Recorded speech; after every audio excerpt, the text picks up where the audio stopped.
Phase মরক্কোর সে ঐতিহাসিক শহর যার জন্ম ৭৮৯ সালে ইদ্রিস প্রথমের হাত ধরে। ১৯১২ সাল পর্যন্ত এই শহর ছিল মরক্কোর রাজধানী।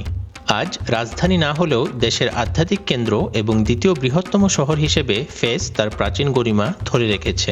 ফেজের আসল প্রাণ কিন্তু তার পুরনো মদিনা, একেবারে মধ্যযুগীয় এক জীবন্ত জাদুঘর। ১৯৮১ সালে ইউনেস্কো ওয়ার্ল্ড হেরিটেজ ঘোষণা করা এই মদিনা তৈরি হয়েছিল নবম শতকে।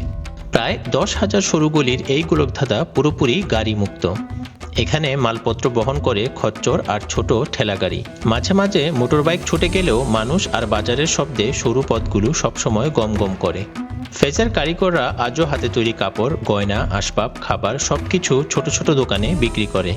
এখানে সবচেয়ে বিস্ময়কর ঐতিহ্যের মধ্যে আছে দার আল মাগানার প্রাচীন জলঘড়ি, যা তৈরি হয় ১৩৫৭ সালে। বিশ্বের প্রাচীনতম টাইম কিপিং যন্ত্রগুলোর একটি। ফেজ আরও বিখ্যাত তার চামড়া শিল্পের জন্য। চুয়ারা ট্যানারি, যা পৃথিবীর সবচেয়ে পুরনো চামড়া ট্যানারি হিসেবে পরিচিত। এখনও খোলা আকাশের নিচে মাটির খোপে হাতেই প্রক্রিয়াজাত হয় এই চামড়া। এখানকার চামড়া সবচেয়ে টেকসই এবং মানসম্পন্ন। আর আছে বিখ্যাত ফেজ টুপি, মরক্কোর জাতীয় গর্ব।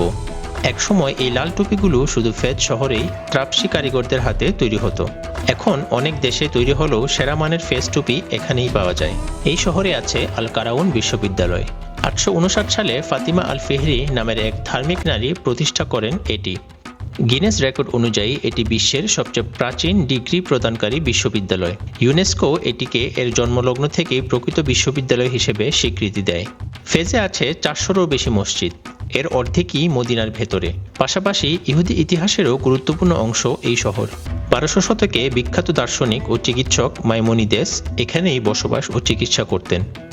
ফেজ শুধু একটি শহর নয়, এটি এক জীবন্ত ঐতিহ্য, যেখানে ইতিহাস, ধর্ম, শিক্ষা, স্থাপত্য আর মানব শিল্পের শতাব্দীর গল্প মিলেমিশে আজও বেঁচে আছে।